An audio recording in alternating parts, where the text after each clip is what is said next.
IndianaSRN YouTube page. As you're watching tonight's contest, I'm going to show you a few of our signals that will help you better understand the information we are trying to convey.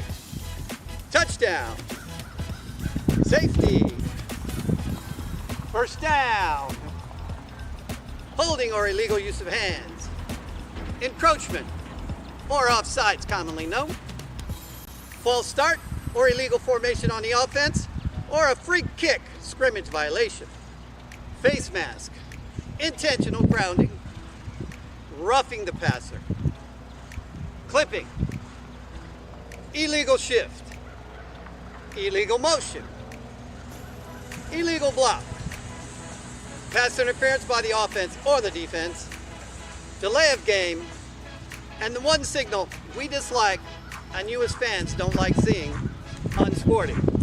We'd like to thank everyone for tuning in tonight and following us on IndianaSRN. You can also tune in to the Football Weekly Show and Coach's Show every Saturday morning at 8 a.m. on IndianaSRN.org. Finally, if you've ever thought about becoming an IHSAA official, www.ihsaa.org and click on the Officials tab or call the IHSAA office at 317-846-6601. Now, sit back and enjoy the game.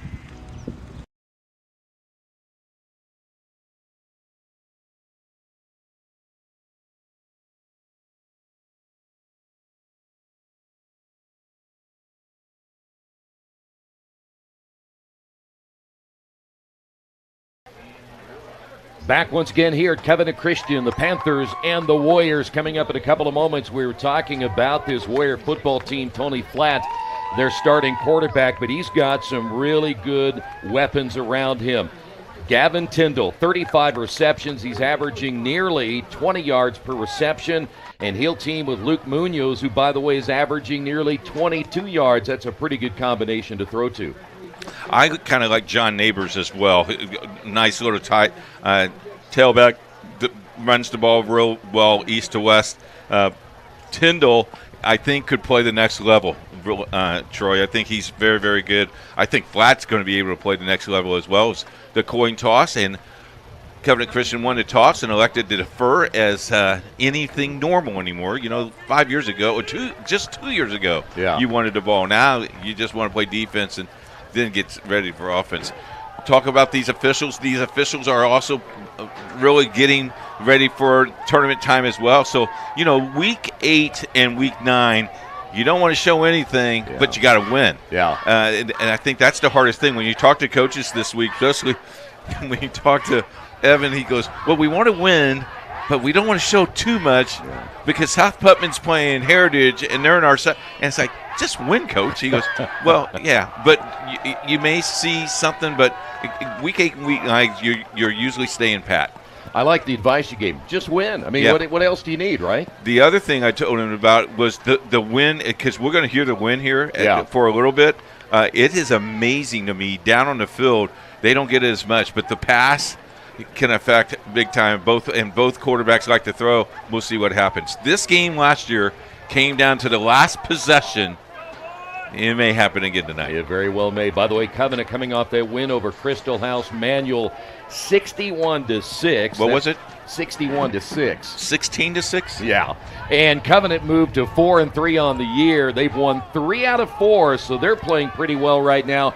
Park Tudor's lost 2 of 3, so the two teams now going in the opposite direction. Well, you talked about the tri-team, though. Yeah. That tri-team's really, really good. Yes, they are. A lot of people don't think they play much football on the east side of the county line, but they're very, very good. Yeah, they run the football really well. They got some big linemen, and they will be very tough when the tournament gets underway. So it will be Park Tudor getting the football first, and we talk so much about Park Tudor's offense, but watch when they get on defense. William Harris, their linebacker, averaging over 12 tackles per game, so we'll watch him tonight as well. And once this gets kicked off, we'll keep an eye on number 18, DJ Gordon. Jonathan Harris is running back number 5. He's got some other weapons he'll use tonight, including Van Smith, number 7, who's averaging nearly 24 yards per catch. So they will stretch the field. We are now underway. The second to the ball just blew off the tee. There you I go. spot gloves. Come on, Coach. You're wearing shorts. Now you got gloves on. Defensive coordinator over at Park Tudor's got his gloves on. The good news is his hands will get cold, but his legs don't. No, his hands will get warm, stay warm. That's why he's got the gloves on. Nah, See, come his on. legs Troy, won't get cold. It was 36 below zero. You store wore shorts. By the way, nice outfit today. I really like the shirt and tie. Too bad there's no talent cam. I know, and but the dressed up for that. The tie looks really good. Thank you. Yeah, I did it for you. You picked that out yourself? Yeah, I did. You like it? What color is that? Yellow? Red. Oh, red. So we are underway as this kick will sail to the 5-yard line and fumbled. Park Tudor off to a slow start on special teams. He only got the return to about the 10-yard line, so it'll be Panther football deep in their own territory. That was Isaiah Rogers on the return, and so again, it'll be DJ Gordon. He'll have Harris as his featured tailback. Keegan Thomas, take that back 24. Donovan Pitts in the lineup on the 2 receivers to the near side, along with number 10, Charlie Perrine. He's the receiver that they like to go to the far right. Has a work out of the shotgun, and they'll hand it off. Nothing there. Big stop up front. Cole Thomas, one of the first ones there for the Warriors. Cole Thomas, indeed. He's a big, big boy. Yeah, 6'5", 260 big. Yeah, I think he should be playing basketball for Scott Flatt. Well, maybe you can talk to him. Sir? It'll be second down. Oh, they only gave him a loss of 1? Yeah. Okay. Gave him really good spot with the football. Guess so. So second down and 11. 4 receivers in the ball game looking to throw, and Roderick Wheeler, by the way, getting the start, and is going to be intercepted and picked off by Landon Ross, and a big turnover for the Warriors early. So DJ Gordon, who is listed as the starter on the depth chart, not starting. Roderick Wheeler gets the start and throws an interception. Very interesting that that has happened. Here's the replay here. He's got good protection. Then it collapsed on him, and this is just a great, I mean, he caught that. He dove for that ball at that 10-yard line to get that. Yeah, he might have taken it from his teammate, too. So here are the Warriors. That's Tony Flatt, the quarterback, number 12. Neighbors, his lone setback. Hash mark to the left side, 2 receivers to the short side as well. Flatt, play action pass. Looking, now throws back, has a wide open player. That's Neighbors out of the backfield. Touchdown, just like that. The first play from scrimmage for Covenant, and they lead it 6-0. Took him 10 seconds. Wow. Boy, Park Tudor bit on that roll, and that was a great way there for Tony Flatt to carry out that fake, and that's what good quarterbacks will do. And everybody shifted to the right side, and Neighbors just kind of snuck out there and ends up getting the touchdown. So now the extra point. Luke Munoz, and it's going to be blocked. So we've had an interesting start to this one. 6-0, Covenant with a lead.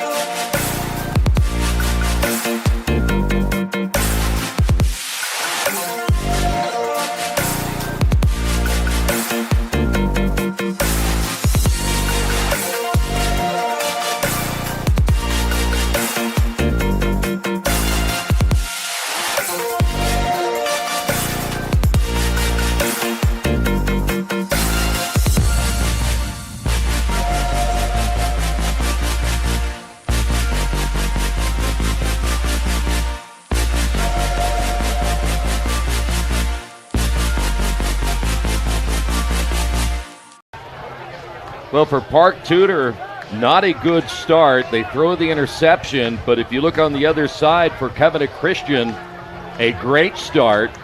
Tony Flatt throwing his 15th touchdown pass of the year. And for Covenant Christian, they lead at 6-0. Quick start. That's exactly what they wanted. By the way, hello to our good friend up in Pennsylvania, Andy Gasso. I know you can't hear very well, Andy, so I hope you can hear this. It's the A+. Just want to tell you. I'm a little offended by that. That's okay. Yeah. Line drive kick. And again, at the 5-yard line. A little better return this time. But I'll tell you what, the return man almost running like he is a little bit apprehensive. And once again on the return, that's Josiah Rogers, but still not very good field position here for Park Tudor in their second possession. Let's look at this touchdown pass here. Flat calling the signals here. This is a great sell right here. Yep. And then he just throws. There's Neighbors. Neighbors is yelling, "Give me the ball." And he just walks in. He was open for a long time. Yeah, so first down. Football at the 20-yard line. Better field position this time. By 10 yards. Handoff up the middle. Better run here. And we'll pick up who carried the football. That's going to be Keegan Thomas, who usually is a wide receiver. He will come out of the ball game. John Neighbors on the tackle. From a safety position. Now you don't want to do that too many times. No. Second down and about 5 just across the 25-yard line. 4 wideouts, doubled each side, showing blitz will be the Warriors, and the handoff up the middle on the carry. This time, William Harris. Harris is, again, a really good defensive player, but he's a big body at 5'11", 197 to carry the football. Jeff Foster on the tackle, wrapped him up. But before that, he got the first down. And now you feel like Park Tudor's, that you got their attention a little bit. Well, again, the last-minute change for us with Wheeler starting at quarterback. I don't think he's in now. That looks like a DJ Gordon who's come in, and it is Gordon who is taking over, and not much there. Maybe a yard or so on the carry. So Wheeler gets the start. Gordon comes in after the interception. Kind of interesting why they went with Wheeler when Gordon was listed first on the depth chart. And the thing is, we talked to him Thursday, so something happened either from today, and you know, they're kids. They just do some crazy stuff. 2 receivers to the near side, including Charlie Perrine. He has not seen the football yet, averaging over 22 yards a carry. The pitch around the left side. Not a whole lot of running room, but I'll tell you what a stop right there on Van Smith, who we talked about averaging nearly 24 yards per reception. They couldn't get to the outside for much, and it's going to be third down. Carter Bell led with his shoulder pads and went right to the knees. Third down, 7. They got to put this in the air, don't you think? I would think so. 3rd and 7. By the way, that Carter Bell, only 145 pounds, and he put on a pretty good hit. Yes, sir. Against somebody that was much bigger. So a huge third down early. 4 linebackers in the ball game now for the Warriors, and to throw will be Gordon, and it's going to be dropped in and out of the hands of Van Smith. And now the punting unit comes on at 4th down and 7. Nice pressure there by the Warriors. So right now it is Covenant football. Might want to watch the fake here. We will keep an eye on this young man right here, as it looks like it's going to be Van Smith back to punt it away. Covenant this year, 248 yards through the air, 113 on the ground. And they're going to get the football for the second time. Low snap. Pretty good kick right here. Got the win. And just at the 31-yard line on the return. And he's going to get about 3 on the return, and that was it. So good field position here for Covenant Christian. That was Landon Ross on the return for the Warriors. Landon is a junior, 5'10", 150 pounds. felt like almost unsure of himself there, hitting the hole. Both receivers or return men seem to be a little timid in it. Yeah. Well, Park Tudor plays on turf, and this is grass, so that makes a difference, makes a big too. difference. Two receivers to the near side. One of those is Tyndall. He's the one that wears number 16 to the left. Munoz to the bottom of your screen. And we have green grass in October, which is a surprise. Yeah. Hand off, and then flea flicker. Yep, we're going to pitch it back and look to throw, and holding it this time. There was coverage downfield. Tony Flatt will go down, take a loss back to the 30. Flatt just that's sometimes what gets him in trouble. And the Flatt was landing. Ross Landon was wide open here, 10 yards in, 10 yard out, and I don't think Tony was saw him. I think he was thinking about going pay dirt for a touchdown. Yeah, he was looking to make this at least 13-0. On the tackle, Bryson Hobbs, the 6'6", 240-pound senior. Second down and 13. Man in motion left to right. They'll hand it off. The carry, Neighbors over the left side. Neighbors still on his feet. Gets close to that first down marker. You could see the Panther defense trying to strip that football, but he's a hard one to get away from. They're punching that ball big time. But if you're punching, you're not tackling. Yeah, exactly. You carry him down the field for about another 3 or 4 yards. Exactly. You got that right. So now it's going to be third down and short. Once again, it'll be Munoz and Tyndall to the near sideline. Hash mark to the left.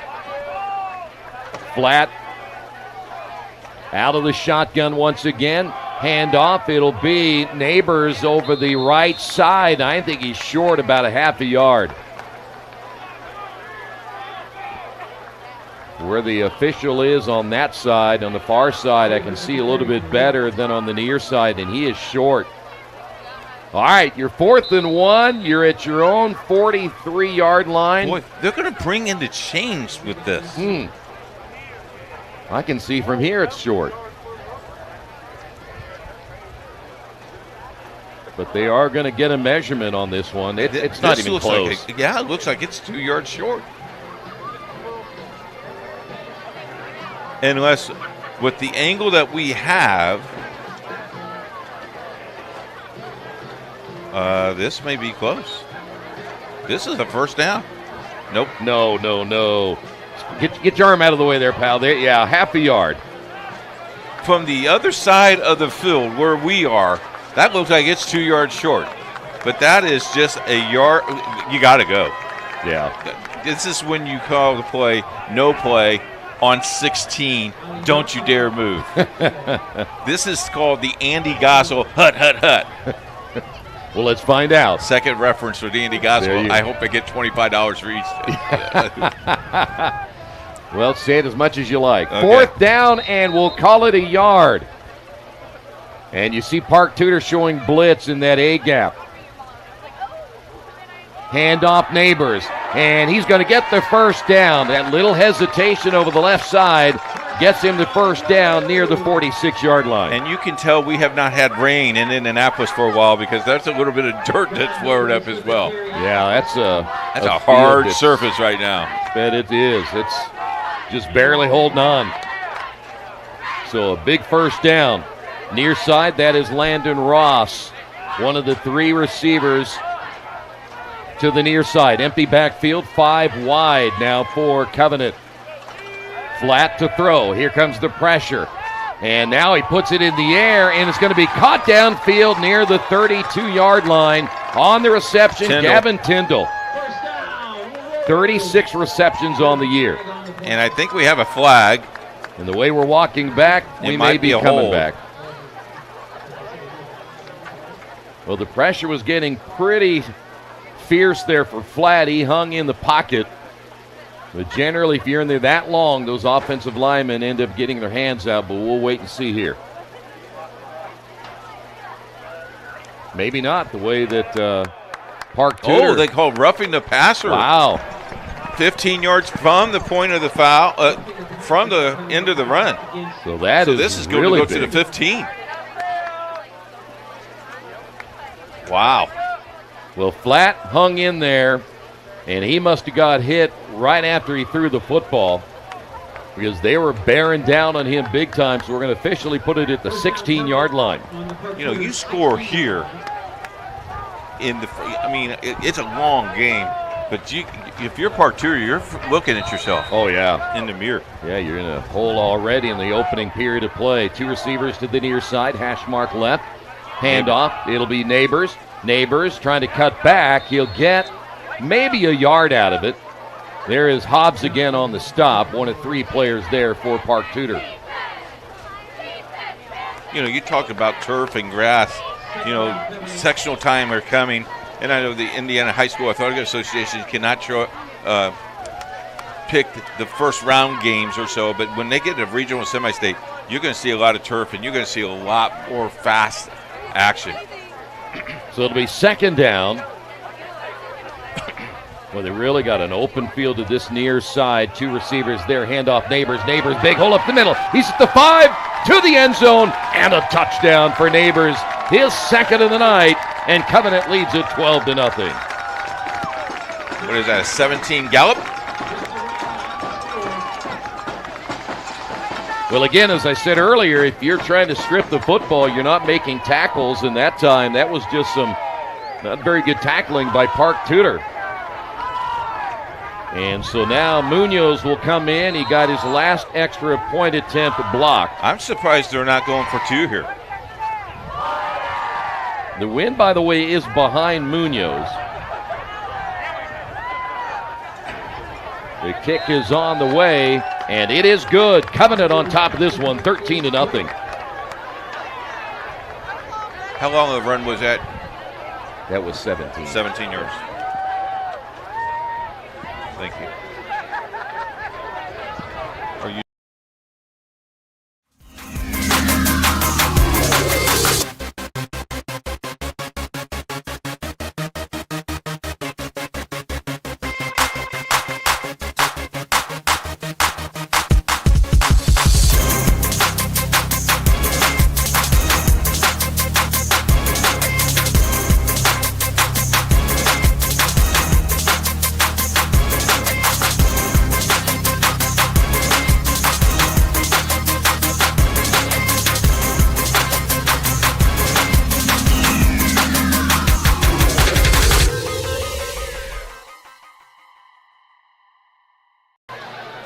Hey, a reminder, this broadcast is copyrighted by IndianaSRN and the Indiana High School Athletic Association for the private use of our audience.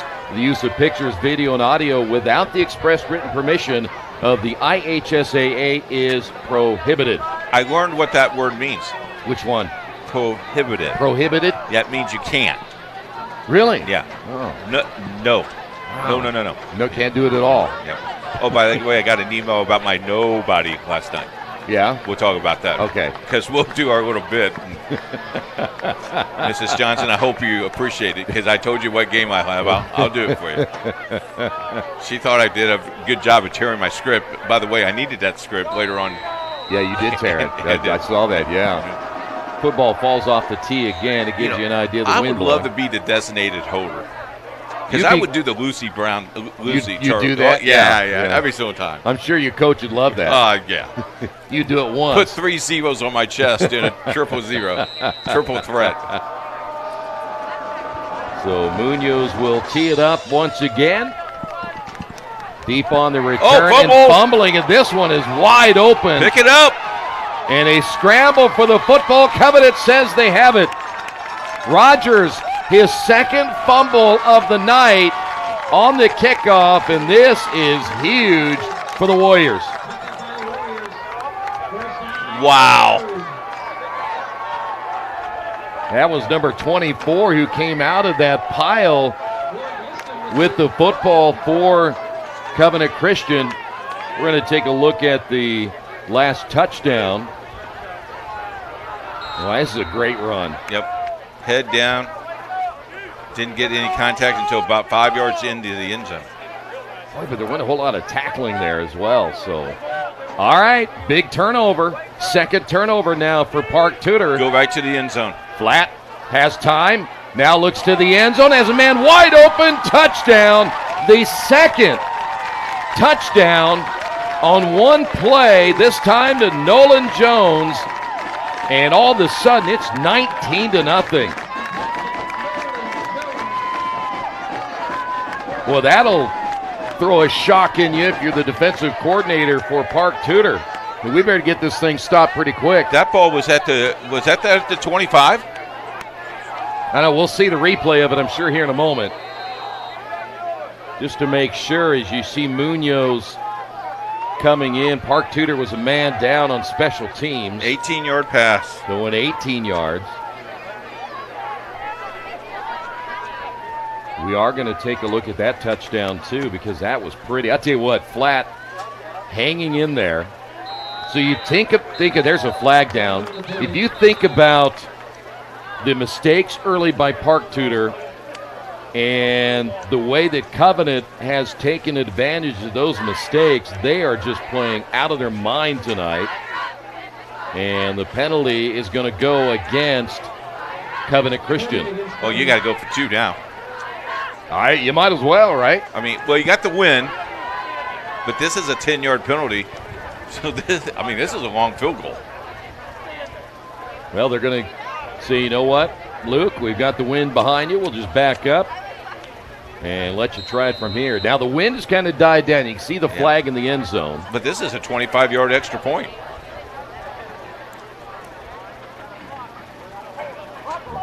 They will tee it up. That's actually at the 20 right there. Yeah. So whoa, this is snap. actually a 30. Oh, he got plenty. Yep. Holy smokes. So the extra point is good. And how about Covenant? They have taken advantage of 2 turnovers and some costly mistakes by Park Tudor, and I think they're catching everybody a little bit by surprise. Let's look at the Pat Cherry replay at the kickoff. Yeah, watch how far this rolls. Hit him right in the chest, and he knew he was in trouble. And then they kicked the ball a little bit. That's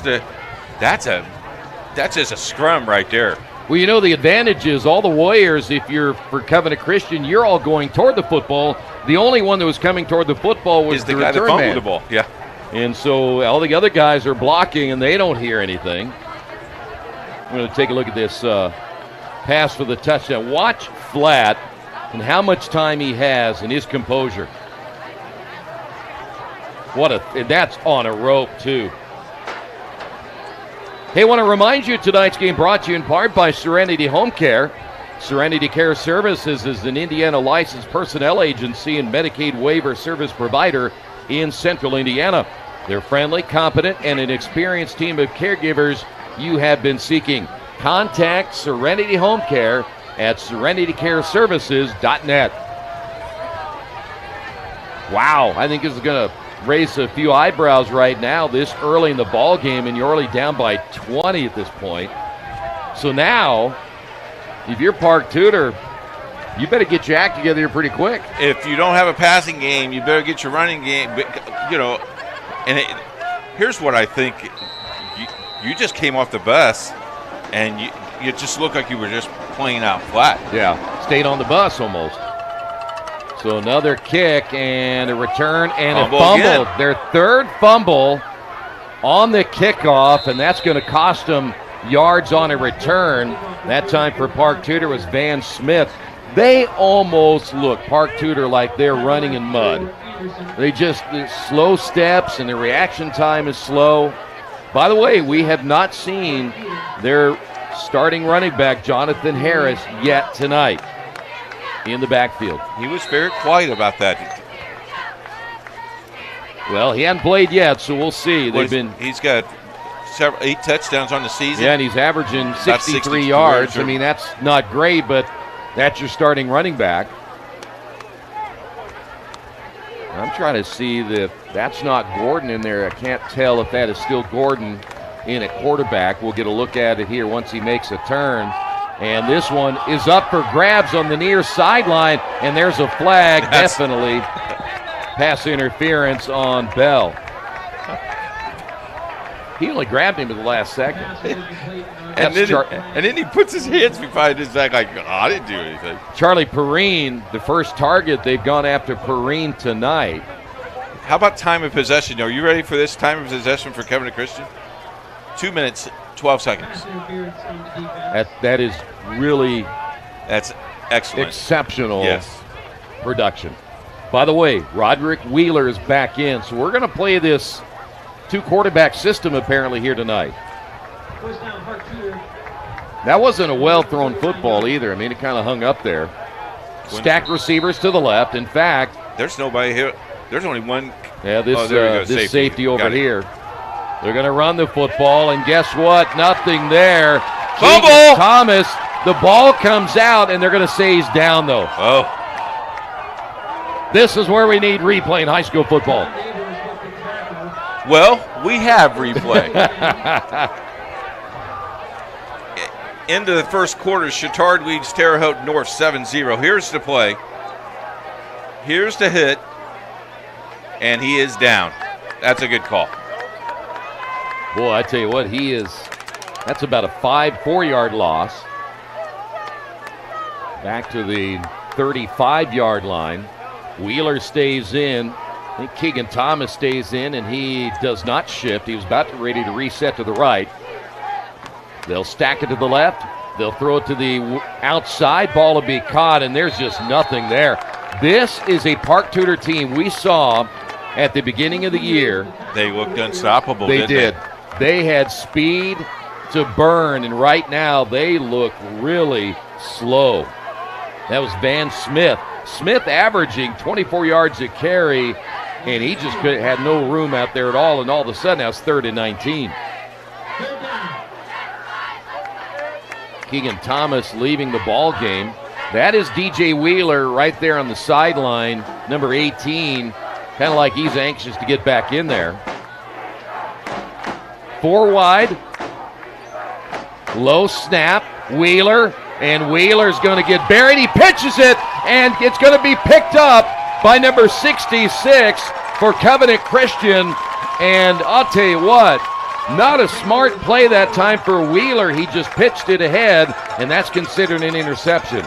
Michelle Lulu on the interception. Watch this. Oh, actually, that's a fumble. Well, because his arms didn't come up. Okay. If you watch it again, he couldn't get his arms up, and he just lost it. Now the ball's on this is the 19-yard line. 3 big turnovers, all deep in Park Tudor territory. They've had 3 fumbles off the kickoff. They've gotten 2 of them back, but that's another costly mistake. And now Covenant, 1st and 10. They're working off the hash mark right. High snap, handoff to the tailback. That'll be Neighbors, and Neighbors will get inside the 15 down to near the 13-yard line. Boy, I tell you what, you want to stick a dagger in somebody right now? Do it right now. Man, you could make life really miserable for Park Tudor here in the opening period of play. 2nd down, Warriors. They might still be shocked after going to try and getting beaten as bad as they did there. They play well at home. Yeah. You know, that's the turf. Yeah. That's where they're faster. They're undefeated there. Yep. Yeah. Empty backfield. Tyndall in motion. Flat, fakes the throw, takes it himself, ahead to the touchdown, and it is 26-0 Warriors. Wow. 15-yard run. We will definitely get Bishop. another look at it here in a moment. 14-yard run. So now Luke Munoz is getting a workout. Again, that wind has really died down from what it was at kickoff time. But how about this? We're talking about 27 points if he makes the extra point here in the opening quarter. Good snap. The kick is a short kick, but it does go through the uprights. And Covenant Christian, 27, Park Tudor nothing.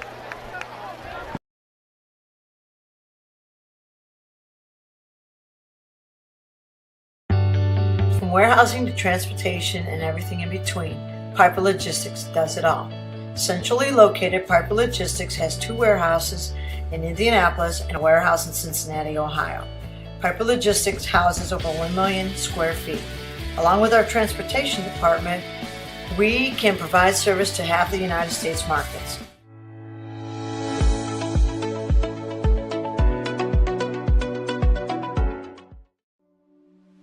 Can't get to a computer? Then we've got you covered. Just go to the IndianaSRN app and stay up to date with all of your favorite teams. You can watch live coverage or relive the experience with our on-demand service.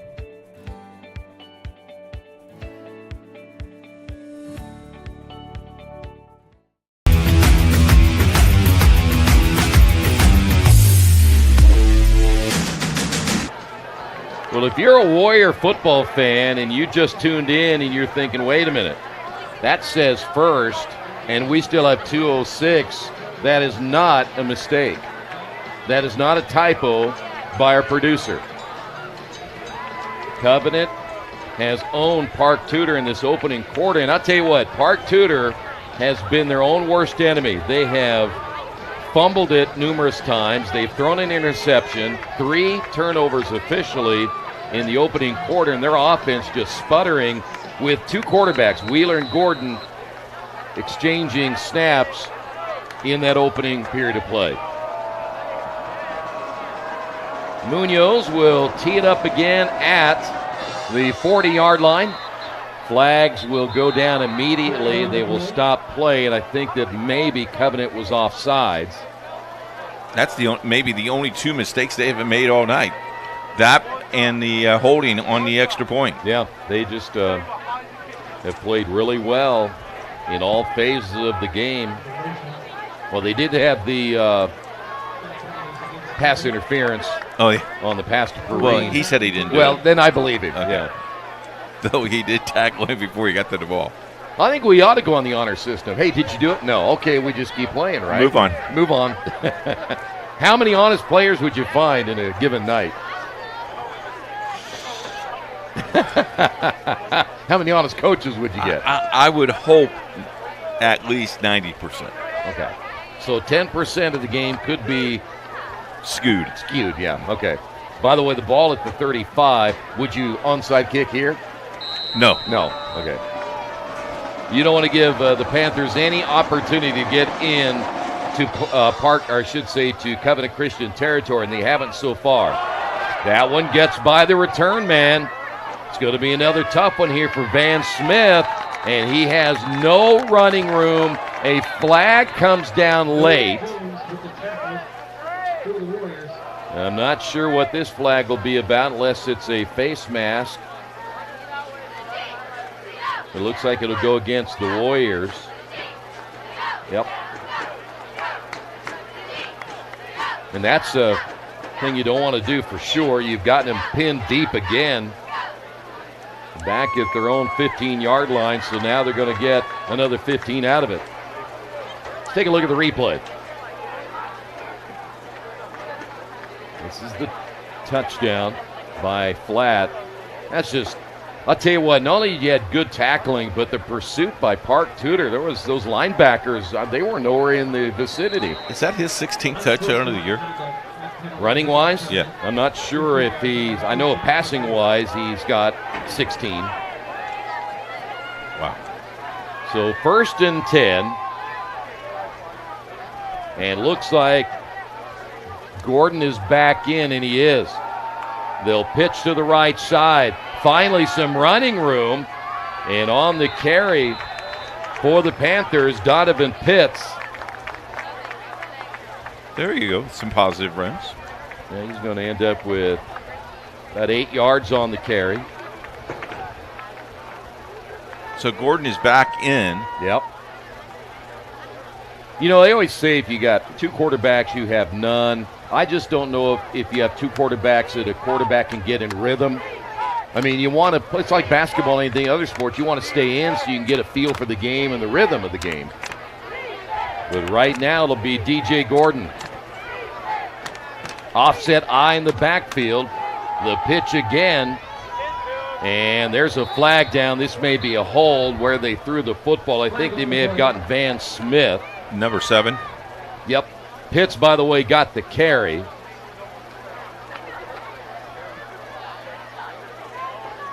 Yeah, it was Van Smith. Yeah, I think he kind of tackled him. Yeah. Boy, there's some big boys coming right there for Covenant Christian. You know, when you see 79, 76, 77, and you see that their uniforms are just a little tight, yeah, and you see then how big they are, you just go, wow, what do you eat every day for lunch? Maybe they go to your favorite, Tam Sweet and Savory Cafe. Huh? Nice. You like that? Good segue. Going there for breakfast tomorrow morning. There you go. Under a minute to go now here in the opening period of play. The penalty will back him up to 2nd and 13. And on the run, getting tripped up, that's going to be William Harris again. You know, the one thing, Harris has been listed as a backup receiver. We haven't seen, though, Jonathan Harris yet tonight. We did not get word whether he's hurt. We can't see if he's on the sideline or not, but Jonathan Harris, their leading ball carrier, has not played. So now we're looking at 3rd down and about 8. Football located at the 33-yard line. This is a smart move for Park Tudor. Let's forget first quarter. Yep, and they want to. After 1, Covenant 27, Park Tudor nothing.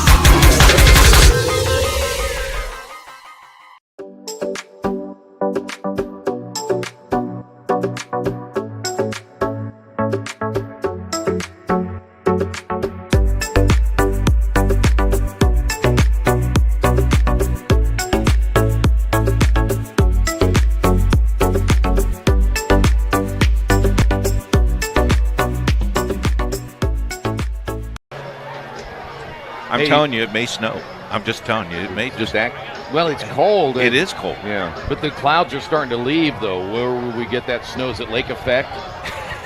Must be lake effect. Lake Shalimar. I tell you what, though, the way it changed today, man. But it's warming up. On Monday, it warms back up again.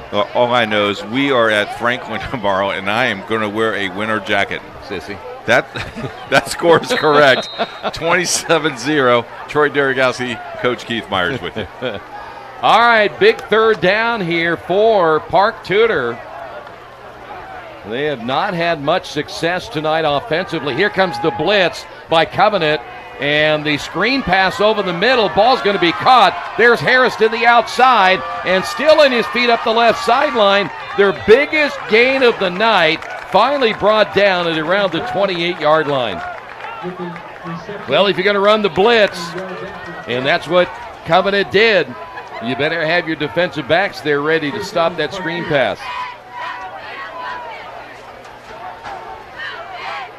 Pretty impressive. First play of the game. First play of the second quarter. Once again, Harris will stay in as the lone setback. There's some movement. That is Aiden Kleinman, number 70, 6'3", 245, and a senior. And that's what will drive a coach nuts. You have a great play. I know it's only 5 yards, but now it's 1st and 15 instead of 1st and 10. A lot of times you'll see that stall a drive. Well, you feel like you got the momentum. You got your momentum, and then all of a sudden you got a false start, you know, and then it tends to snowball for you because now as a player you're going, we messed up again. Exactly. And now you got to – we saw it last night in volleyball. Yeah. It took a long time for a team to recover a potential of a bad call. By the way, we looked at it. He made the right call. All right. Good for him. 1st and 15. And the keeper by the quarterback, Gordon, breaks a tackle and puts his shoulder pads down, tries to get out of bounds. He may not have. He got a block there to the outside, but Covenant did a nice job pursuing him to the sideline. And it'll be 2nd down and about 11. Nose of the football right at the 30-yard line. Really, at this stage, Park Tudor, they've got to get some points on the board here. You got to score 6. You got to get 7 to make this. They will have 4 receivers in the lineup. Harris, the lone setback. Ball thrown over the middle. It'll be caught by Van Smith. Brought down immediately. Good pursuit again by that Warrior defense. And they're still shy of the first down. They have to get to about the 19. In order to, it's going to be 3rd down and a long 7 right here. I would imagine this will be 4-down territory no matter what. Charlie Perrine, their favorite target, split wide to the left. William Harris stays in as the lone setback. Gordon will put a man in motion. Hand off Harris, runs up the middle. He's going to be shy of the first down. You got to go. Yep. That was a big-time collision in the middle. One of those there. Defensive lineman Williams there for Covenant Christian. Heritage Christian 6, South Putman 0. 10:35 left in the first quarter. So we're talking about 4th down and 3. All right, here we go. 2 in the backfield, offset I. Gordon, 2 receivers to his left. The pitch, they're going to try to run it to the outside, and he will not get there. Wow. That is a gutsy call. They tried to run it with Donovan Pitts, and he just didn't have the speed to the outside. Give Covenant a lot of credit because they are actually faster than you might think. That's huge. So you had a great play. Yep. You had the 5-yard penalty. Yep. He was short 3 yards. There's your 5-yard penalty. Yeah. And again, those are the kind of things you get a big play that will just destroy your momentum. And now Covenant Christian will take over the football at about the 24-yard line. 2 receivers to the near side. Here comes the blitz. Handoff. And not a whole lot of running room here on the left side. That's Noah Bryant on the carry, number 23. By the way, he has 306 yards rushing this year, which actually leads the team coming in. He lost a yard, didn't he? Nope. So he's just across the yard line right there. So just the nose of the football shy. As they'll say, got back to the line of scrimmage. So again, flat out of the shotgun. He'll look to throw. Has time, puts it in the air. Ball caught by Tyndall. Tyndall has running room. Cuts back upfield. Finally brought down near the 30-yard line. It'll be shy of a first down by about 3. Chittard is dominating the game tonight as they just got an interception and then now lead 28-0 over Terre Haute North. Terre Haute North team came in playing pretty well. Chittard, though, last week, taking somebody to the woodshed after last week's tough loss. Yeah, you want to come back strong, and they have done that. Probably the best team we've seen in the whole entire country last year. They're tough at home, by the way, Chittard. They play up in the schedule. Trips to the left. They will fake the handoff, throw it out in the flat. Tyndall with a catch, and he will be run out of bounds here on the near side. Question is, where did he go out of bounds? And it looks like he may get the first down, and he did, by about a yard or so. First down, Warriors. Ball wasn't well thrown that time by Flat, but I'll tell you what, good job by Tyndall to not only catch the football, but keep his bearings to get that extra yard for the first down. So the nose of the football at the 35. Landon Ross, the lone receiver to the right. Flat out of the shotgun. Here's that blitz. Harris coming up the middle. Harris runs by Flat. Flat will throw over the middle. Ball's going to be caught by Ross. Ross gets the first down, gets hogtied from behind. He took a hard hit right there, but he got another first down. I'll tell you what, you got to give credit to that Covenant Christian offensive line because they picked up that blitz. Harris was coming with a full head of steam. That's the second time they picked up that blitz. Plus, the receiver catching the ball, then running. Not running and then catching. Yeah. I like Flatt's foot speed. Yeah, he has really done a nice job with that pressure. So hash mark to the right side, 2 receivers split to the left, handoff up the middle, and maybe a yard or so for Bryant. He was brought down rather quickly by Tommy Crossan, the linebacker there for the Panthers. It must be like all black night tonight. You have Covenant in all black, Rutgers is in all black. Imagine a lot of, everybody loves that black uniform. I'm wearing a black armband because of the St. Louis Cardinals loss today. Oh, my. Tell you what. No, we don't want to talk about it. It'll be a short-lived postseason for my Cardinals. To the near side as Weininger comes in as the lone receiver split wide to the left. Flat to throw. And this time he's not going to get away from the pressure. He will take the big sack. And we talk about Bryson Hobbs. He came in with 4. He gets his 5th right there. That's a big loss. He lost a big one. So 3rd down and forever. I think for Park Tudor, their best bet is just to try to keep blitzing Flat and get the ball out of his hands. Run a screen here. So let's call it 3rd down and 21. Flat pumps, here they come. The screen pass, and it was tipped. Ate it up. But it was also caught by Neighbors, and they read it well. Really good defensive play again for Park Tudor. That was a safe play. For one, you didn't want to throw the ball up in the air and hopefully get an interception. Now you can got the wind. Yeah, the wind's blowing to against them. Yep. Yeah, but it really has stopped for the most part. So for the first time tonight, Covenant will punt the football away. Boy, a rolling snap on the kick, and this is just going to be a line drive, a really bad kick there for Covenant. Gets a little bit of a roll, and that's where Park Tudor will take over 1st and 10 right at about midfield, their best field position of the night. I give it a 1 for the snap and a 2+ for the punt.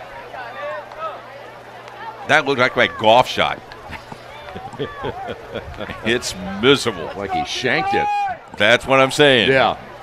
All right, Panther football. And it appears that Roderick Wheeler is back in at quarterback, and he'll have 4 receivers in the ball game. As he looks to throw, fires in, nobody was there.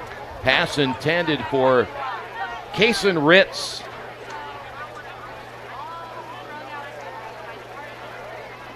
Well, they continue to shift quarterbacks in and out. You can see DJ Gordon on the sideline. Maybe they're trying to determine here who's our starter for the final game and then into the tournament. Good point. Trips to the near side. And sometimes you're going to have games like this. Yep. 2nd down and 10. Wheeler, the handoff, and a loss of a yard or so on the carry. Once again, Pitts has just had no running room at all. And now you're talking about another 3rd and long, and they've been in 3rd and long several times tonight. I'll tell you what, Logan is 6 foot, 245 pounds. It's like a bowling ball. He is a player. So here's a big 3rd down. And he's only a junior. Man. Wheeler drops the snap, and boy, I tell you what, they have had the fumble-itis tonight.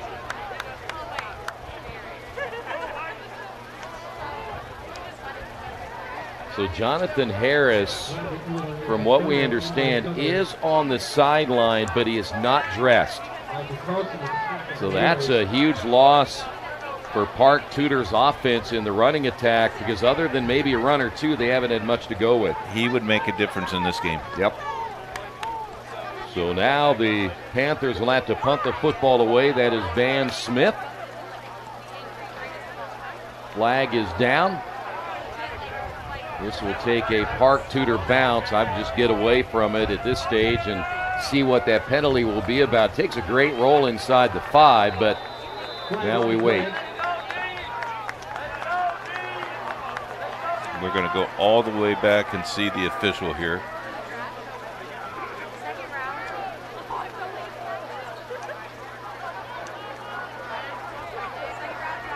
I think he may have an illegal formation.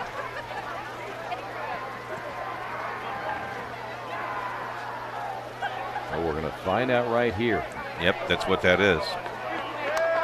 Well, you're, going to make him punt it again for sure. See, those are the mistakes, again, that you talk about, all the fumbles they've had tonight. They've had some key penalties here in the first half, and that is just, this is a team, Park Tudor started out the season at 4-0. Yeah, the legal formation, they had 6 guys in the backfield, and you cannot do that. So this is a good call by a coach to have him kick it again. Well, you're definitely, if you don't see Park Tudor get a favorable roll, I mean, the way that they fumbled the football tonight, they might fumble it here too on the snap. So I would rather have them do it over again. You're going to get good field position even if he gets a decent roll. You're at the 38-yard line. Yeah, this has really backed them up. And they're there again. Got to step up. There it is. He's got to step up. There he His teammates said, get up there. Yep. High snap. Yep. No rush. Oh, but straight up in the air. But it takes. Oh, what a roll. Yeah, I'll tell you what, he got really lucky that time, because that thing didn't go much more than 15 yards. That tell you how hard that ground is? Yeah. Well, the Warriors will get it back, and they got a lot of time on the clock to work before halftime. You just, as special teams, especially in high school, a lot of times doesn't get enough credit. We see good punters and kickers in college, in the NFL, but if you don't have a good special teams, you can really suffer. Yes. You don't flip the field as much and put your defense behind the 8 ball a lot. And that's kind of what's happened here tonight with all the turnovers as well. So Tony Flatt back out once again. Hand off. Big hole. It'll be Neighbors again as he dances his way to another first down.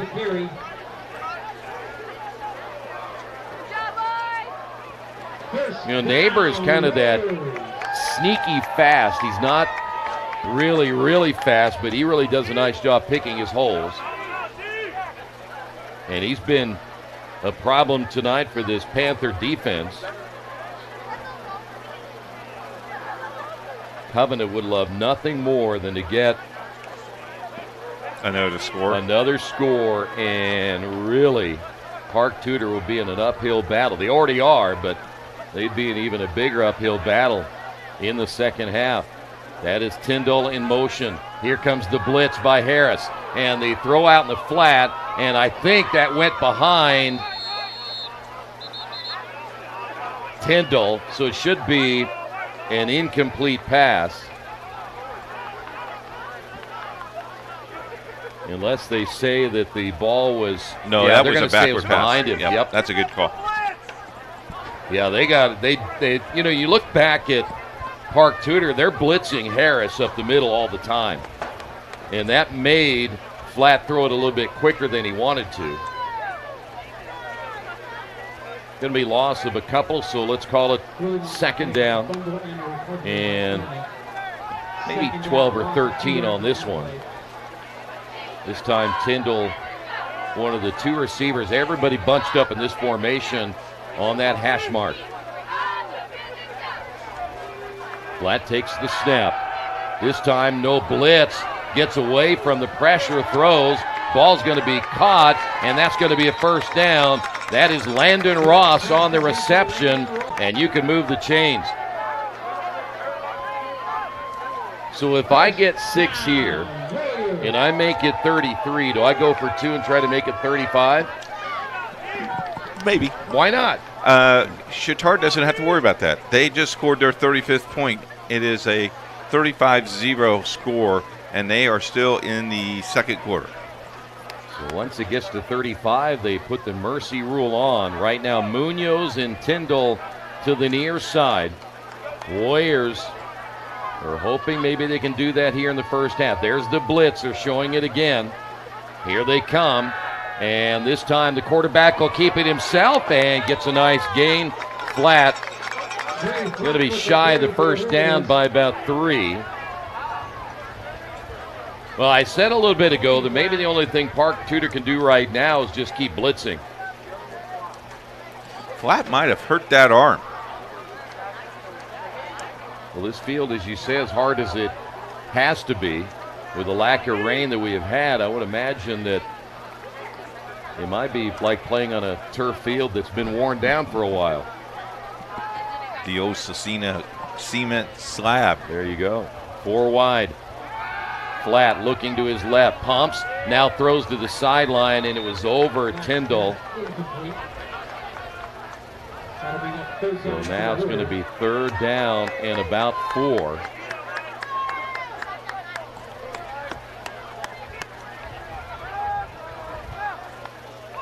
Well, right now, get that first down is your main concern. You have to get just 4 yards on this. And watch the blitz. I think they're going to come again. William Harris, when he lines up in that A gap, if he is still in, you see him right there, number 42. Yep. Mm-hmm. See what he does here. So far, he is not showing it. Handoff, and it'll be, looks like that might have been Bryant on the carry. It's good enough for a first down. Nope, it's going to be Neighbors instead. And Covenant's going to call a timeout. So the Warriors on a roll right now, trying to get back in the end zone, leading at 27-0. Needing to hire someone to take care of your loved one when you're away? Maybe your family member just needs someone to talk to when you're not around. Why not contact Indiana licensed Serenity Care Services? Call Angela, owner of Serenity Care Services, at 317-900-6202. Our team of trained and experienced personal care providers are licensed to serve seniors requiring companion care and light housekeeping services in Indianapolis and its 5 surrounding counties. Call us today at 317-900-6202. Now hiring qualified applicants.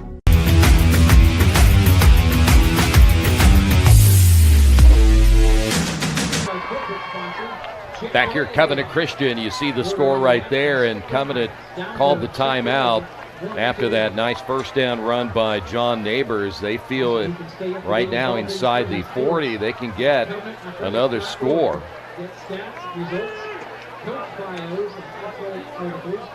They can, I think the one thing about it still is that if Covenant can pick up that blitz, they will be in good shape. When they don't is when Tony Flat gets hurried.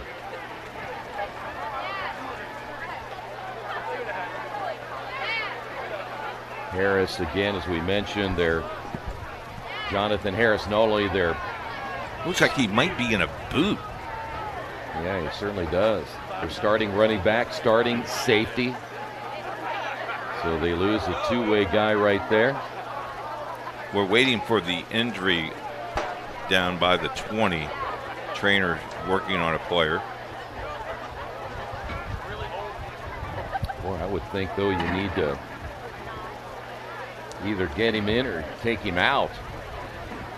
We do have a caller at the end. By the way, tomorrow we will be back into Heartland Collegiate Athletic Conference football action. It'll be Anderson and Franklin. Homecoming.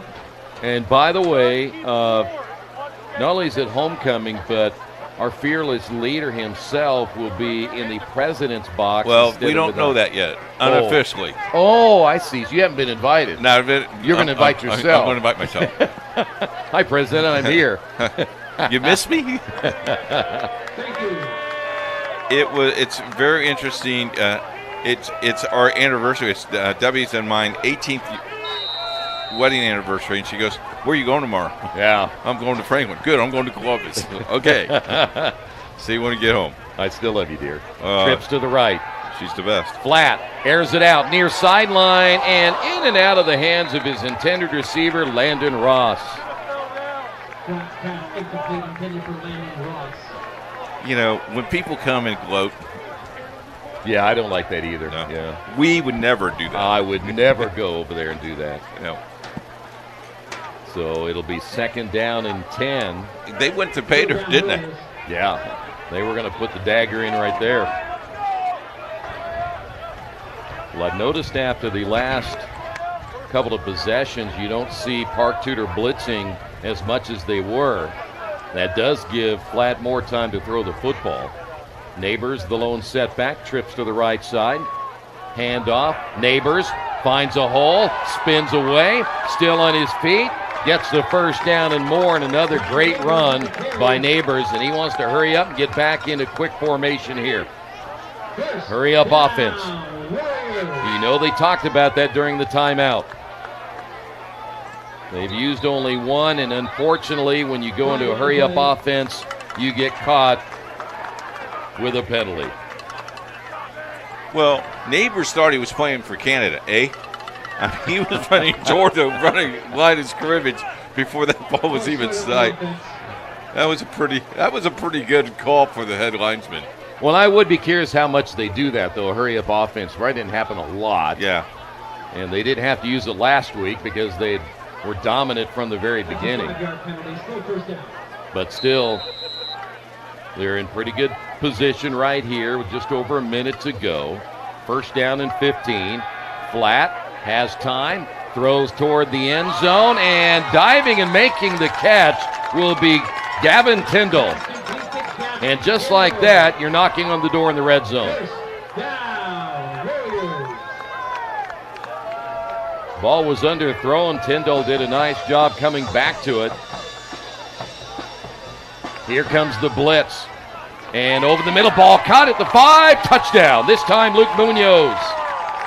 And just like that, Covenant Christian marches down the field, 2 big plays, and they put it in the end zone. I noticed the game clock was still running right there. Did I miss something? No, you did not. Because they put about 3 or 4 seconds off the clock right there, and they're going to go for 2 right here. Again, you get to 35, you make it the mercy rule. And Covenant will pretty much, if they get the 2 here, take a lot of the game away from Park Tudor. And ahead, and the 2-point conversion good by Neighbors, and it's 35-0. I wasn't sure he was going to get there, but he found the hole and gets the 2, and Covenant dominating 35-0.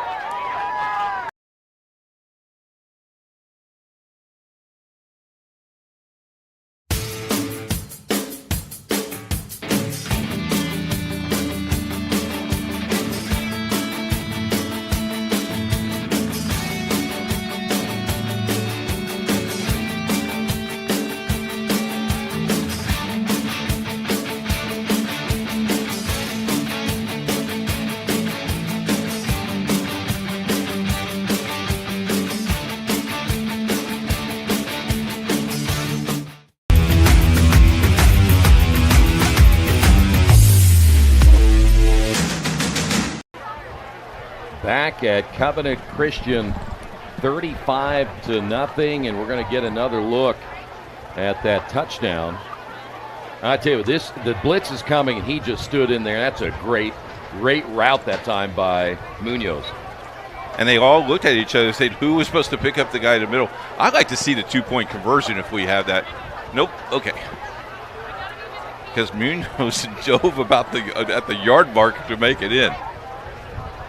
Well, I'll tell you what, that was impressive because you got the penalty too, and you had to overcome the penalty, and you were at 1st and 15 after that penalty, and they made 2 huge plays to set him up to get him in the end zone. That is just a really nice, well-orchestrated drive by Covenant. Line drive kick. It will be returned from one of the up men and across the 40 to about the 42-yard line, perhaps 43. And it will be the final possession. That was Julian DeFrance, a sophomore, on the return there for Park Tudor. So unless Park Tudor, they looked at that disastrous opening quarter and they decided to go ahead and let the clock run out there. I'm not so sure I don't do that here and just try to think about what we got to do in the second half. Well, if you score here, though, you get to play a regular second half. So, well, they got a long way to go to do that. By the way, DJ Gordon back in, goes deep, and it's going to be dropped inside the 20-yard line. Pass was intended there for Charlie Perrine. That's good one-on-one coverage.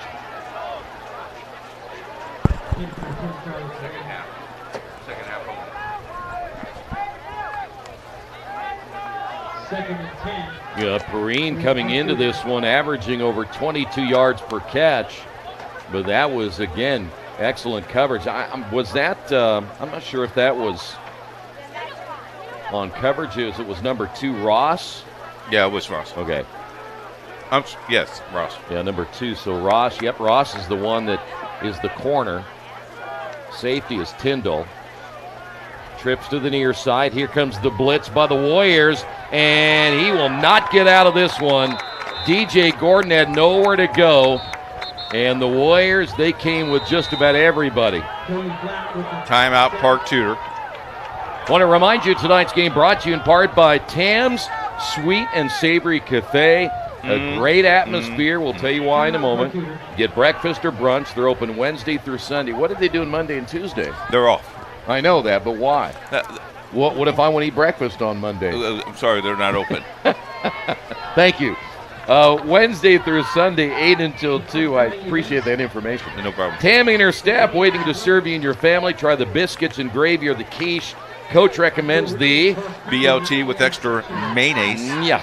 Tam's located 6427 Oaklandon Road in Indianapolis. I will be there first thing tomorrow morning at 8 o'clock. Have a meeting tomorrow morning at 8. Then leave there and head down to Franklin. Were you going to tell me something earlier? You said you're going to hold on to it. What was that information? I don't remember. You don't remember? remember? I've slept since then. What was that, our producer? Oh, okay. All I know is Tams is really good. All right, very good. We appreciate them sponsoring high school sports. Trips to the near side once again for Gordon. Gordon down the middle of the field and can't get his intended receiver, Pitts. And it'll be third down. Oh, it's actually fourth down, excuse me. Yeah, there was something you were going to tell me, and I don't remember what it was. It's something about an email you got or something like that. Oh, about nobody. Yeah. It's coming up second. Oh, okay, all right. So I'll make a note of that. All right, please do. Stay tuned for our halftime show. I'm sure our producer has something very interesting for you to all to watch as we get our second and third slice of pizza. You know, I haven't eaten any pizza yet. You might want to hurry. Sean had a couple at halftime. At least. All right, trips to the near side once again. Gordon rolling, throwing to the sideline, ball caught, and he'll stay in bounds, and that will be it for the first half. Pitts makes the reception, but what a half for Covenant Christian, leading it 35-0. Let's go to Keith, who has some updates for us. 10:49 in the first quarter. Covenant Christian scores 6 flat to Neighbors 6-0. Extra point was no good. At 5:23 at that same first quarter, Neighbors a 17-yard run. The extra point was good to make it 13-0. At 4:55 mark, flat to Jones, 18-yard pass, 20-0. 206, 14-yard run by Flat, made it 27-0, and then Flat to Munoz with about a minute 10 in the first half, made it 35-0, and that's where we are. We'll have a running clock in the second half. We'll explain all that to you when we come back. Also tell you about our schedule for tomorrow and a lot of things going on. Volleyball sectionals start next week. Yep. We'll talk a little bit about our coverage. Volleyball, we're doing a couple volleyball sectionals for you, a championship game for sure, and then also a first-round game. So we'll talk about all that, and we'll talk about the disaster St. Louis Cardinals. Oh, you're cold. You're a cold human being sometimes. Well, you know, a fan has to even say the bad things. But we're going to go to halftime. We'll be back in a couple minutes. You're listening and watching IndianaSRN, where you're always in the game. Football fans, welcome back to Friday night, to pure spirits, to pure sports. Welcome back to high school football. Fans, I'm IHSAA Commissioner Paul Knighty, and I just want to say, welcome back! This is Friday night. This is Indiana high school football. This is your IHSAA.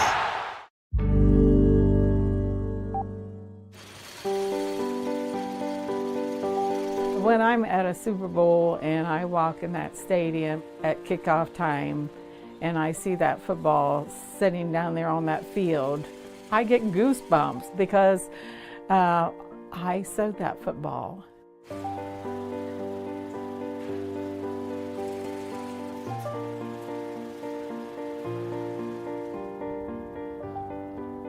I am Jane Helser. I recently retired.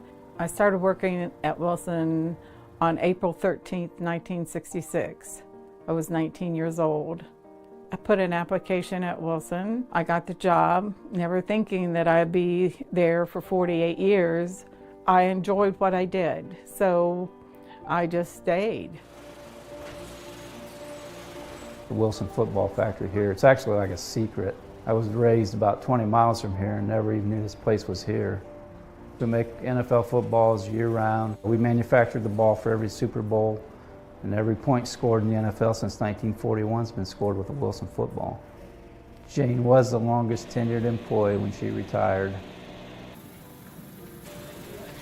I would get up at about 3:30 in the morning to be on the job at 5 a.m. I had to oil up my machine every day. I could sew about 150 footballs a day.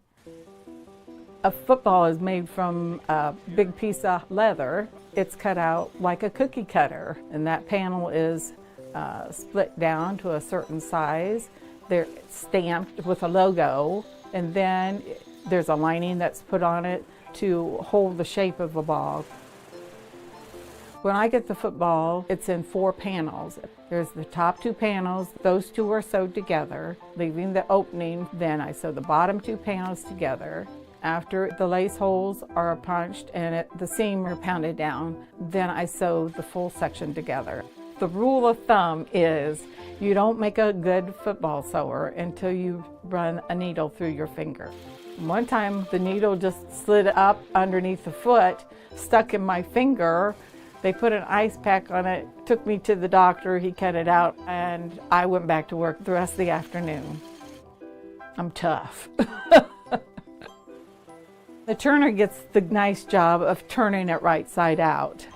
Then it goes to the lacer, he or she, puts a bladder in it and then laces it. After it goes to the lacer, it's molded. Then the ball is ready to be inspected. Sewing the football together is probably the most important quality as far as manufacturing. The ball has to have perfect seams, the ends have to line up perfectly, and therefore I think sewing is probably the most critical job in manufacturing the ball. We do not want to change the product in its total, because the most important thing is the integrity of football. So our thing's consistency, make a consistent product that feels the same to the player every time they pick it up. Here's a cold swing. I tell people that I've been to 9 Super Bowls, but I've never been to an Ohio State football game.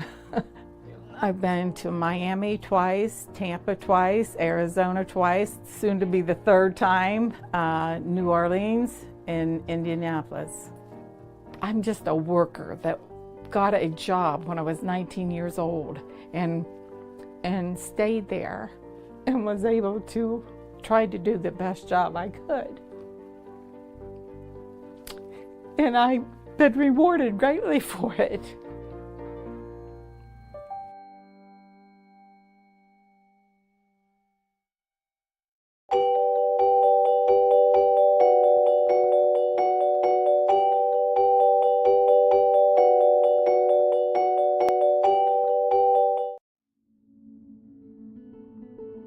All I ever wanted was to feel loved. He said he loved me. My friends told me it wasn't a big deal. They thought he was so cool, but they didn't know what he wanted me to do.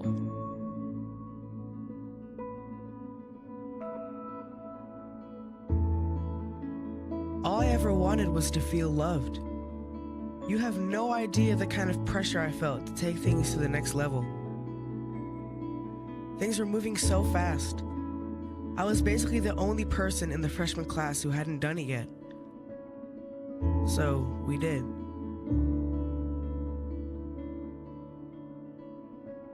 I loved him. I thought she loved me. My health class had CPR at school. I stayed after class to talk with the instructor about it. They showed me that it didn't have to be that way. They showed me that I get to make my own choices. There is another way. That's the best thing CPR gives you. Another way. A better way. A healthy way. Sometimes you don't see it because you're in your own world, but they don't make you feel bad. They talk to you like a real person, and they save kids from really unhealthy decisions. They tell the truth, and they know what they're talking about. So yeah, my life was different. I started to choose the better way. I honestly don't know where I'd be or what I'd be doing had it not been for CPR.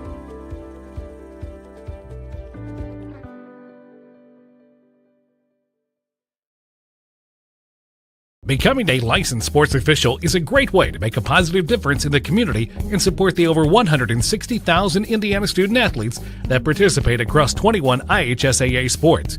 Sports officiating allows you to stay connected to the game, become a role model for our young student athletes, earn extra money, and support the patrons and communities of our IHSAA member schools. To learn more about becoming a licensed IHSAA official, log on to ihsaa.org/officials today. Welcome back as it is halftime here at Covenant Christian, 35-0. Thank you very much for joining us. Keith Myers on with Troy Derogowski. It is week 8, as 1 week left of the regular season, as the sectional draw is this Sunday at 5 p.m. Eastern Time. You can check out what your favorite team is going to, where they're going to be playing in the sectional playoffs, as we'll have several of those for you on the first round the following week. Here's some halftime scores for you and some scores that we have for you. At halftime, Heritage Chittard leads Terre Haute North 35-0. South Putnam leads Heritage Christian 21-6. There's 7 minutes to go left in the first half. Down in Vincennes, Evansville Memorial 7, Vincennes 7. LaPel and Jay County. Jay County leads 13-0 at halftime. Greensburg leads Milan 7-0. Warren Central Carmel at halftime tied at 6. Sheridan 21, Eastern 6 at halftime. Westfield and Fishers. Fishers leads 10-7 at half. Leadman leads Southmont 7-0 at half. Anderson leads Muncie Burris Muncie Central 14-7 at half.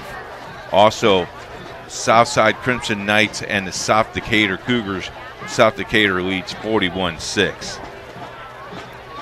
Other scores for you around the area. Yorktown, Pendleton Heights. Pendleton Heights leads 14-12. Frankton and Alexandria tied at 15. Eastbrook leads Madison Grant 20-14. Lawrence Central leads Ben Davis 21-0. Martinsville leads Mooresville 21-14. That could be a major upset. Bloomington North and Columbus North 34-21 Columbus North. Shenandoah leads Eastern Hancock 28-6. Western leads Tipton 35-19. Mississinawa 48. Elwood 0. Hamilton Heights leads Lewis Cass 6-0. Richmond and Kokomo. Kokomo leads 28-0. Cathedral 21, Brebeuf 7. Greensburg 7. And Southmont 28. And finally, the last score that we have for you, North Decatur 49, Switzerland County 0. One more for you, Lewis Cass and Hamilton Heights, Lewis Cass 6-0 at halftime. We'll take a break. When we come back, Troy Garagowski joins us, and we'll talk a little bit about college football coming your way tomorrow right here on IndianaSRN. IndianaSRN, where you're always in the game.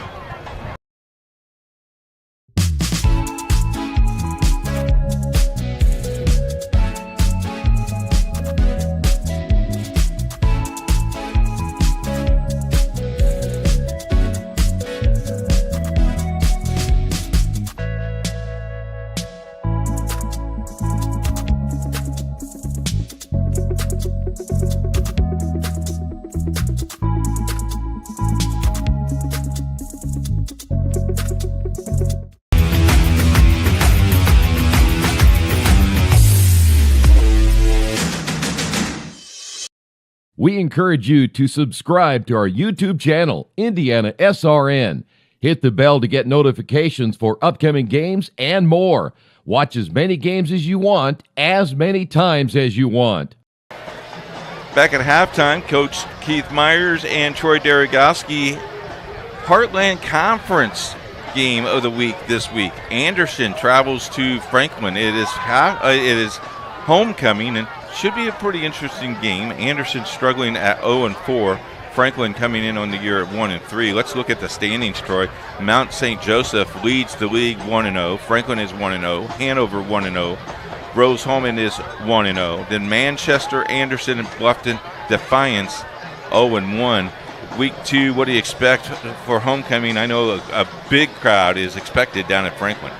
Well, Anderson is really struggling to put points on the board. You're only averaging a field goal a game, so their offense is really going to have to play well tomorrow. Franklin, again, when you have a homecoming, you have a lot of people on campus, a lot of returning football players coming back to see what you're all about. And I would think that Franklin is going to be really ready to go tomorrow. Their offense is going to be, in fact, most of the offenses in the conference are fairly decent except for Anderson. So they're going to have to find a way to put points on the board. I think it's going to be hard tomorrow because, again, Franklin's going to be ready for a homecoming, and I just think they're going to be so good at home they'll be hard to beat. This week we debuted our volleyball game of the week for the Heartland Conference. Let's look at that conference and the records in that division. Mount St. Joe leads 2-0. Transylvania 2-0. Bluffton 2-1, a surprise Bluffton team at 2-1. Rose-Hulman at 2-1. Anderson at 1-1. Hanover at 1-1. Earlham at 1-1. Franklin at 1-2. And then Defiance and Manchester looking for their first win. We have Anderson, Transylvania in a couple of weeks. A very good matchup. And we say all that because we are the home of Heartland's Conference Championships. Nobody covers the Heartland like we do. Well, and I tell you what, you go back to that conference when you talk about what volleyball this year, and it's very balanced there. And if you take those 9 teams, there's not a whole lot of difference between 1 and 9. And we saw that the other night at Hanover had gotten the win in their first matchup in conference play. Earlham had lost their first match. It goes to 5 sets. Earlham looked like maybe they're going to be out of it. They charged back. It was going back and forth all night long. So it was a great matchup. Earlham ended up winning it, picking up their first win. So Yeah, I wouldn't be surprised by the time you end up getting to the end of the year. It may come down to the last 2 matches, depending on who's going to get in that tournament or not. And let's talk about the growth of the Heartland Conference on IndianaSRN. It's our second year covering the league. It's a great marriage, to be perfectly honest.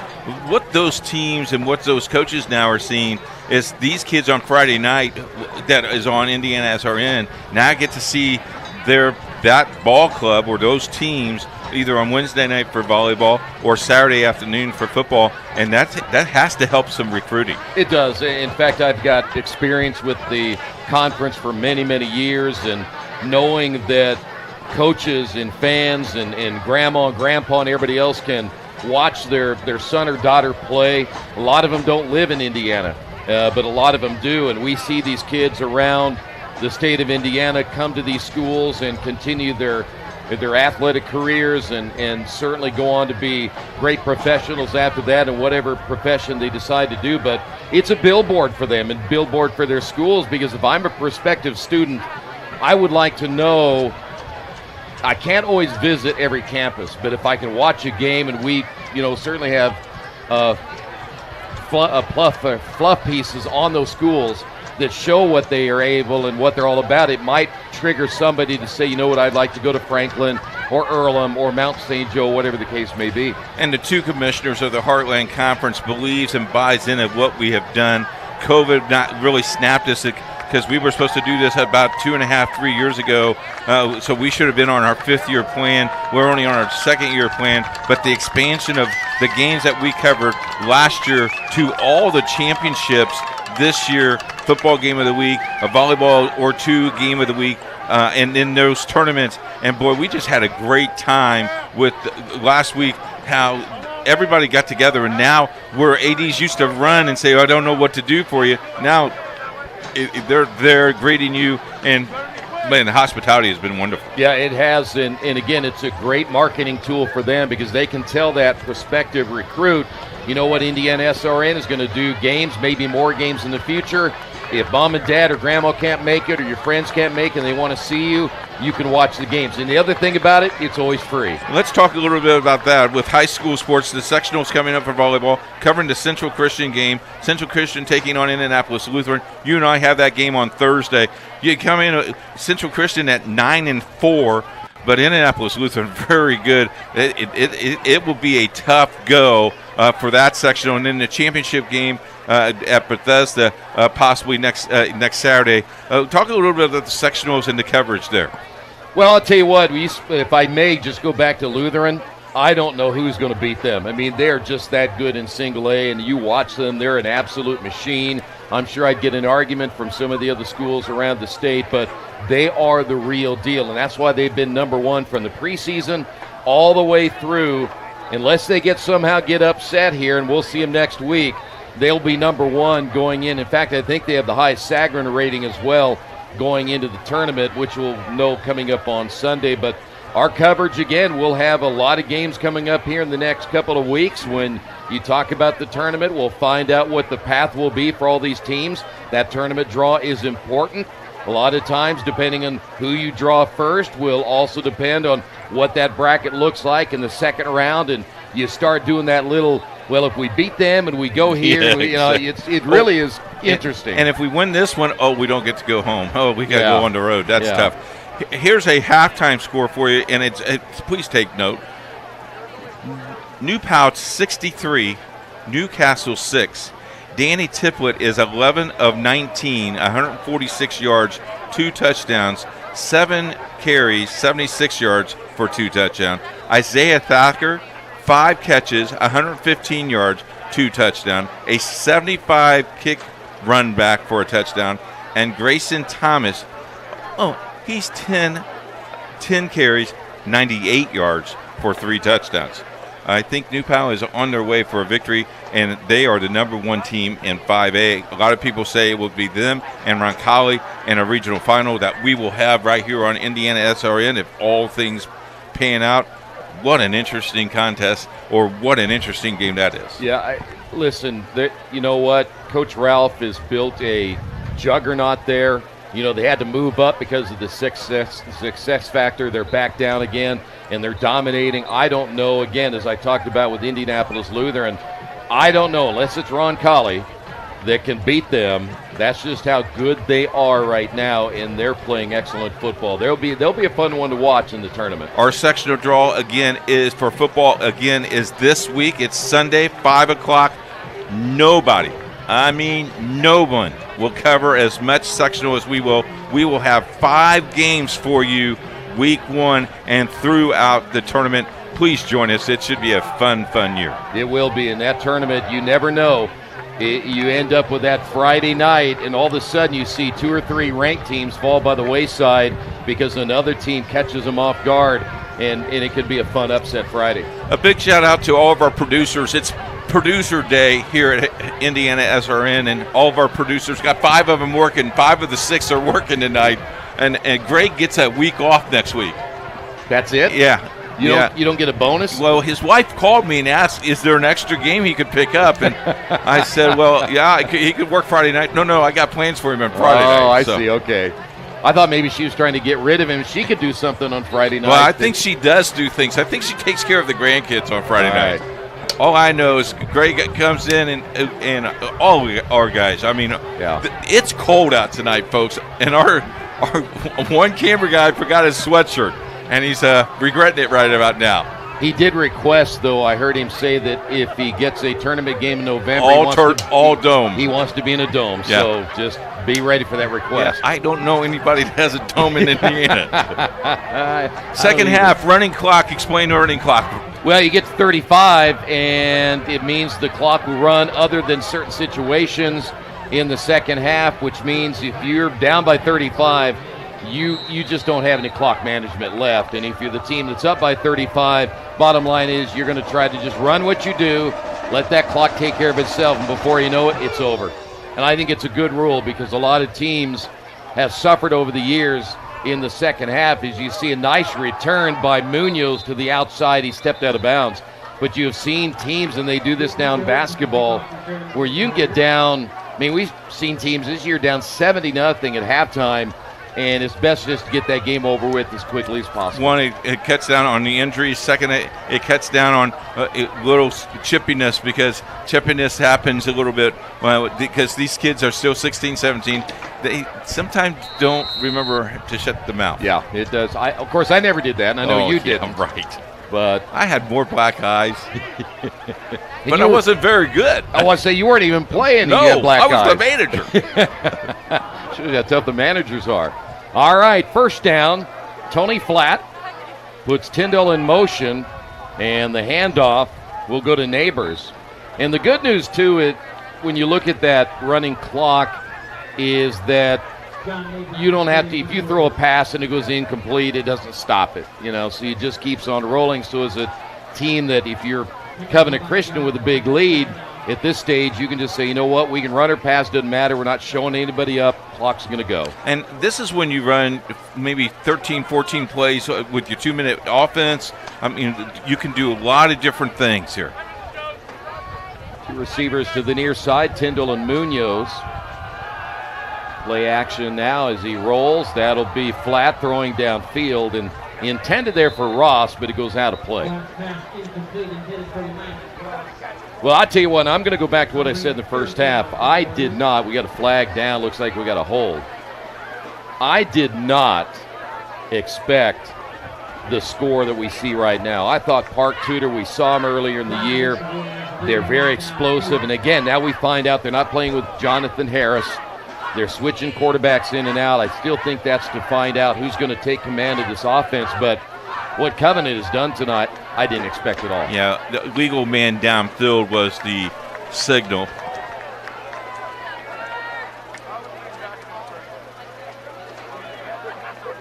You see that clock running right there. It's taking a long time to get this figured out. You can run off a minute and a half, 2 minutes Yeah, here. and I think they're going to decline this penalty. Look at the Covenant team. They're way back there. Yep, they're going to decline it. All right. Third down. Hey, guys. Yeah. Get a little extra sprint in right here.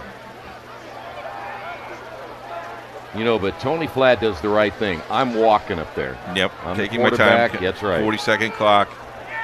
No need to hurry. This time trips to the short side. Flat to throw, and behind his intended receiver Munoz, and it falls incomplete.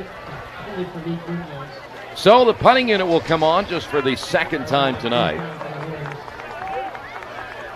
The only problem I have, again, if you're Covenant, is that now you got to come out and play, and the game is pretty much over, but you still got to come out and play, and that's tough for kids to do. And you got to protect yourself because you could get hurt playing little kind of loosey-goosey here. That's right.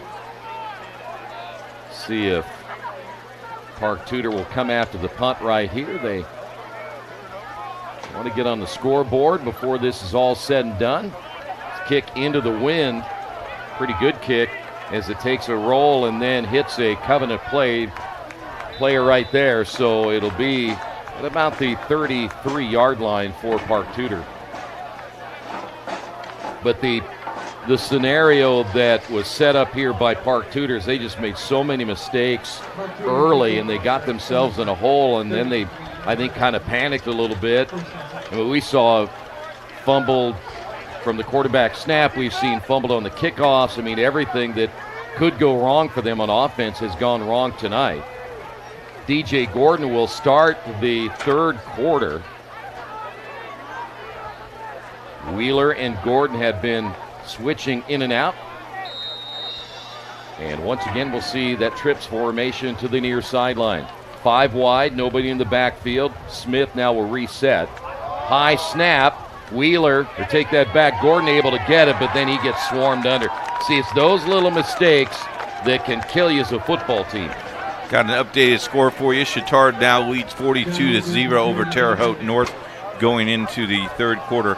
This game brought to you by Serenity Home Healthcare. Serenity Home Healthcare Services Indiana and licensed personal agency with Medicare waivers. Serves provider in Central Indiana. A friendly, experienced staff is waiting to take care of you. Contact them today at serenitycareservices.net. 5 wide, trips near side.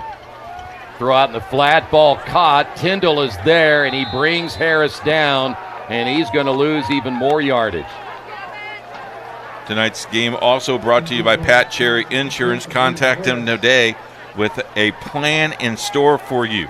317-894-7000 or email them at pat@cherryinsurance.com.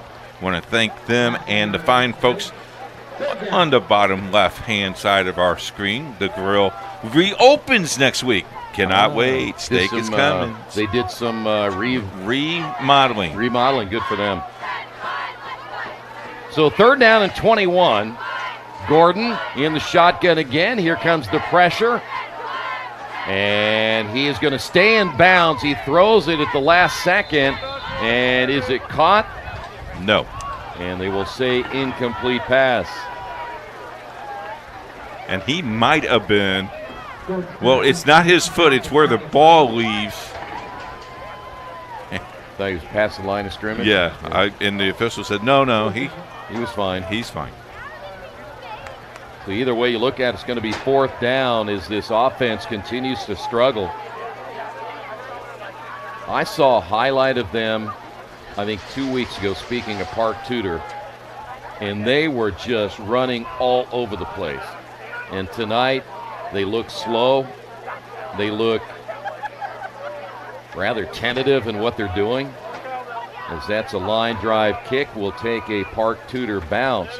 They just don't look like the same football team we had seen earlier in the year. The good thing, here's 2 good things here, or a couple, 3 here thing for you.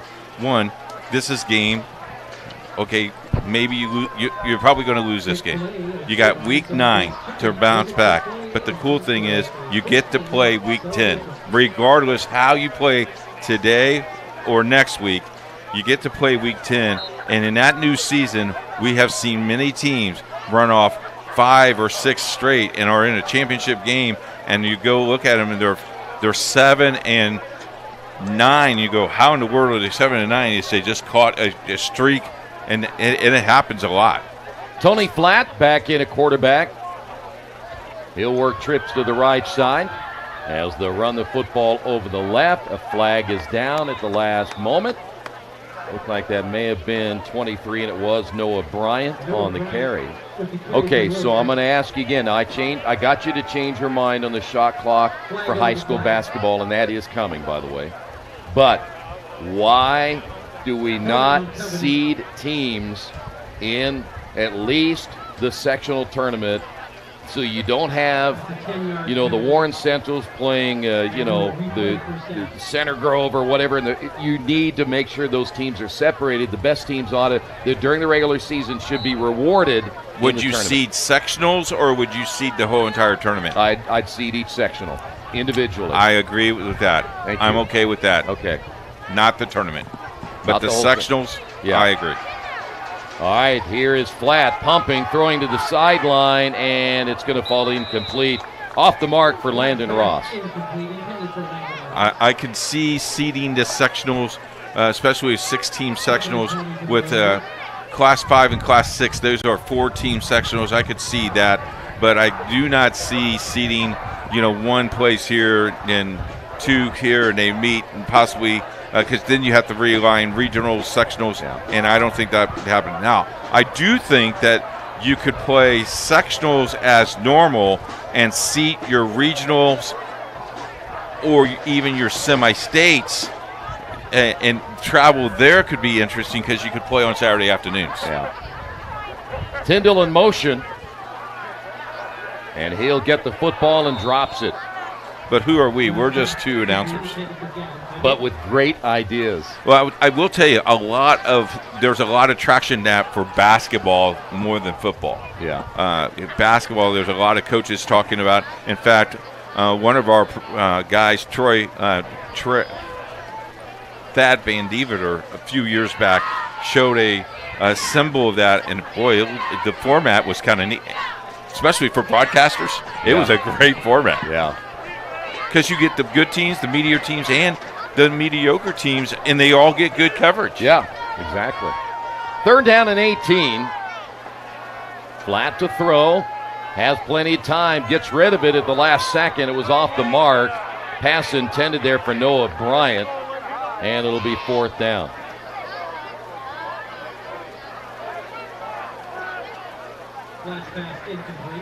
So now Park Tudor will get the football back. As you see, coming in to punt it away will be Luke Munoz. With the great ideas that we always come up with, imagine if they laughed at Albert Einstein, or some of those guys that. Come on. They would never laugh at him, would they? No. We're kind of like that. Oh, that one is shanked. That's a Jerry Collins punt right there. Where is it? It's still up in the air? It took a favorable roll.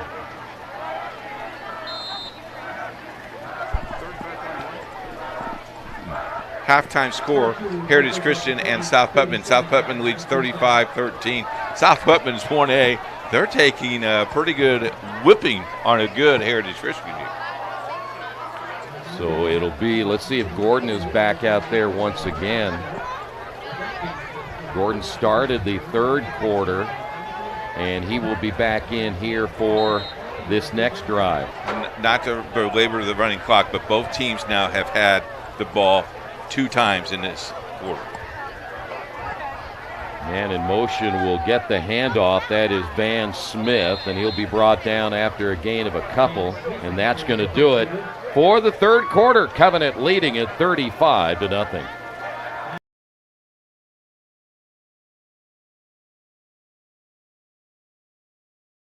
Burtner Electric Incorporated has been proudly serving our residential and commercial customers with quality electrical repair for over 33 years. We are fully licensed and insured in electrical wiring and electrician service packages. You'll receive a competitive assessment whether you're a homeowner or a business owner, first-time or long-time customer. We offer free estimates for any new project. Call our licensed and experienced electricians today.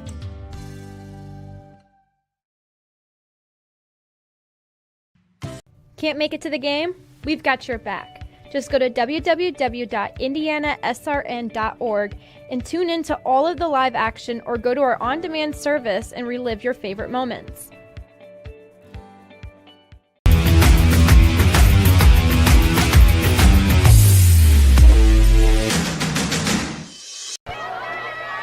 Well, we're to the fourth quarter here at Covenant Christian, 35-0. Okay, I got this email yesterday from a lady we'll leave nameless. Oh, come on. But she said, thank you very much for your commercial and your Bob Patterson nobody sign. We'll talk about that here in just a second. That's a flat. Yeah, Pitts will make the catch, and Pitts up the right sideline. Did he get in or did he step out of bounds? He'll get in for the score. Well, that's cool.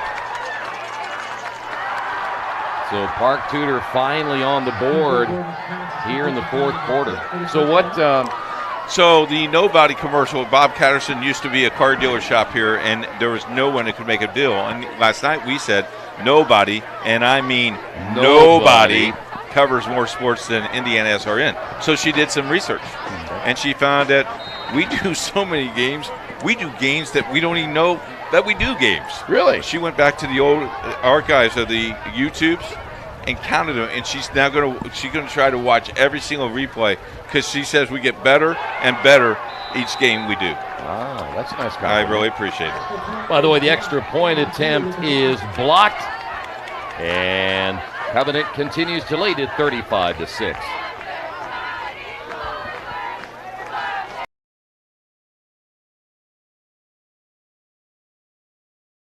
You want a career that will transform your life while you change the lives of others by helping them live well. With a health or exercise sciences degree from IUPUI School of Health and Human Sciences, you will gain an in-depth understanding of the healthcare industry while preparing you for a variety of graduate and professional programs in health. And with Indy as your classroom, you will have clinical options within leading hospitals right in our backyard, as well as a degree from Indiana University, reputable leaders in the healthcare industry. It all starts here. Can't get to a computer? Then we've got you covered. Just go to the IndianaSRN app and stay up to date with all of your favorite teams. You can watch live coverage or relive the experience with our on-demand service.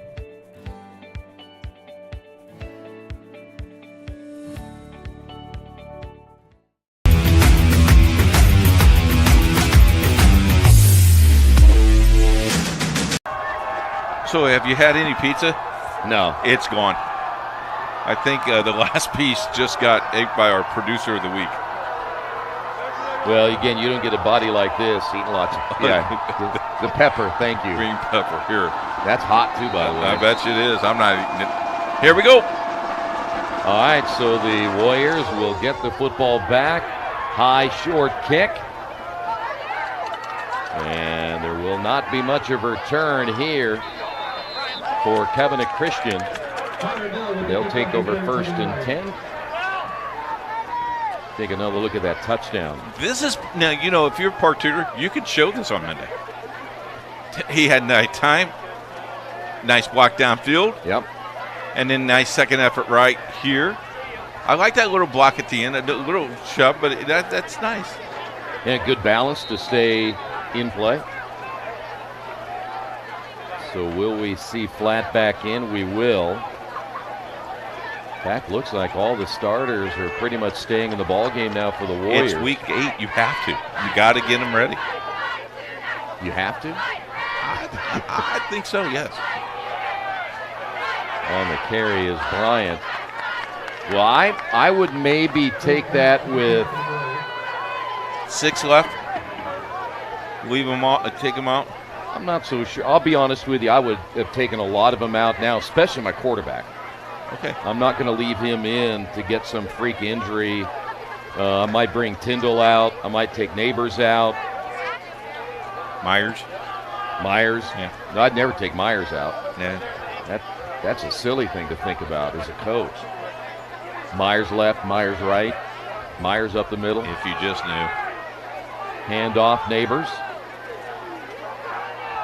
See, the thing that scares me the most. That pile right there. And you end up getting your knee in there and your ankle and everybody's jumping on top. That just can be really scary. And again, you're talking about a team that you're small in numbers. You don't have a ton of players on the sidelines, and you'd hate to go through a season playing good football, 5-3, possibly 6-3 by next week, and then maybe lose somebody. You know, we talk about the small team. How about the new teams in 1A that has moved teams that were solid in 2A up to 3A because of all the new schools? Greenwood Christian comes to mind. Union Duggar comes to mind. Of those teams that are making a play for themselves. In fact, congratulations to the Greenwood Christian Cougars. Took a tough one last week, but has had a great year. By the way, Tony Flatt carries for the first down into Park Tudor territory, but I think we got a flag. See, that is why. Again, coaches do what you want, but that is why, first off, I would tell Tony, you're not running the football. Because right now you're the most important thing we've got from an offensive standpoint. And then you make that run and you got to bring it back, so it was a wasted play. Let my backup play. I'm sure Mr. Cruz is over there on the sideline ready to go. Dear Coach, Troy says. Troy, email is. Well, I tell you what, my record is I'm undefeated. So Are you really? Oh yeah. You never lost a football game? Never lost a football game. Wow, I'm impressed. I've been coaching. How many have you coached? I've been for 38 years. Yeah. Really? Oh, like this coach? Yeah. Oh, yeah, I got you. So now the penalty will move them back to 3rd down and 10. Flatt will throw again near side and overthrows Landon Ross.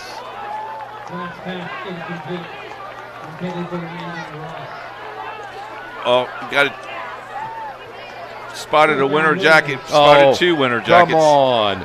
It's not that cold. It's still like 50 degrees out there, isn't it? What are we doing? Let's see. I'll give you give me a weather report.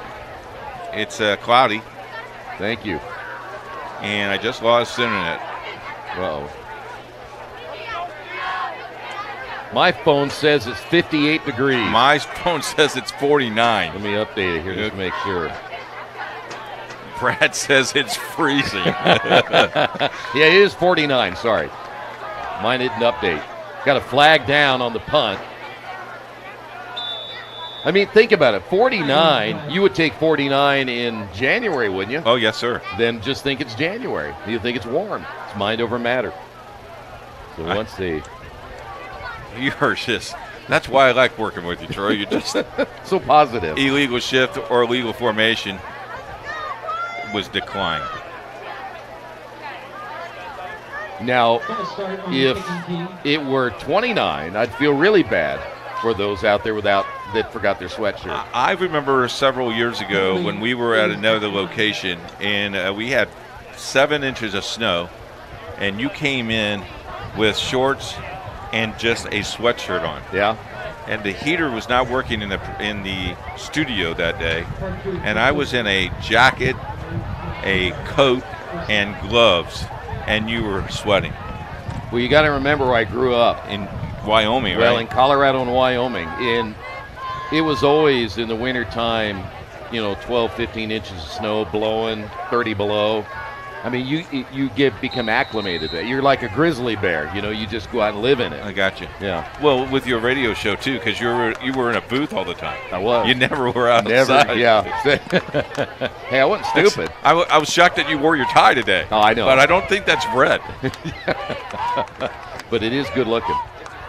First down. Able to get away from pressure. And then fumbling the football, and it goes out of bounds as Gordon, another fumble. They're going to call it an incomplete pass. That's interesting. Well, this is a team, Park Tudor, that has just had the worst time tonight holding on to the football. Their offense, other than that touchdown run, they've had very few big plays tonight. Why we have this time, we want to thank the athletic department and the coaches for helping out this week, bringing us the stats and the 2 deeps. And fires over the middle, short, intended for Perrine. They've kind of kept him in check tonight. Coach Summerfield, 20-17 in his fourth year. Evan Cottle in his second year at Covenant Christian. David Pfeiffer, and the best athletic director that we work with, Courtney Whitehead, a great guy. Both of those athletic directors, top-notch people. All of the athletic directors we work are just great people, and pleasure to work with them and put their kids on TV. If you'd like to help us, you could hit that donate button, and we would be more than happy to pass that along to put more games on the network. 3rd down and 10. Here they come, and they will sack Gordon. They were coming after him. In fact, one of those in their neighbors. And also off that right side, Jet Foster. Gotta love the name Jet Foster. So 4th down and 17. So Covenant will go, what, 5-3? They will go to 5-3, and Park Tudor will fall to 5-3. And Park Tudor has now lost 3 out of the last 4.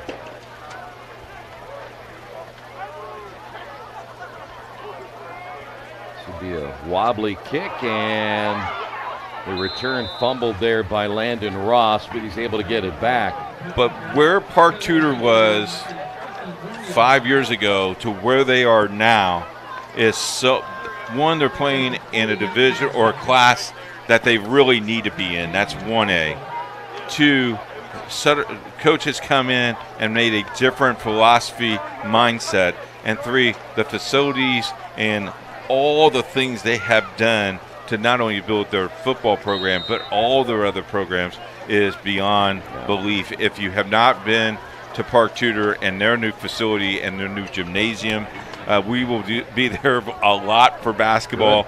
Again, hats off to Courtney and his staff, and hats off to this football program. Yeah, they got a beautiful gymnasium. Here's the blitz, as in the ball game once again for Covenant Christian. Their backup quarterback Cruz will step in. This is Connor Cruz, just a freshman, 6 foot, 165 pounds. So it'll be 2nd down.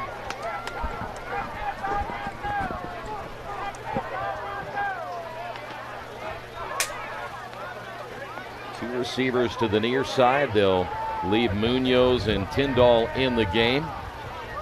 They're jumping up front, so the flags will come down again.